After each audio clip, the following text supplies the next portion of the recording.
I think the event's really great. I mean, I always enjoy meeting up with the members, and seeing the new products that Marshalls have brought out has been really inspirational.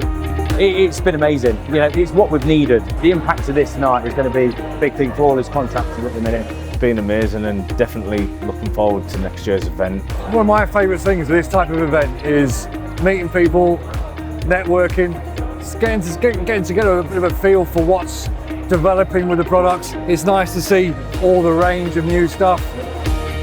The impact from tonight, I believe this, in my business, I think it's going to take me forward.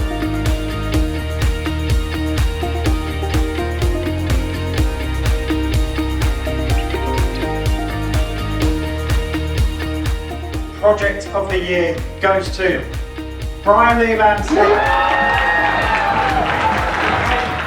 The guys have worked so hard. I'm so proud of them. So many good landscapers.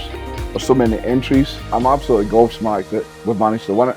There's a lot of great landscapers in here. Marshalls are obviously the best. Job well done.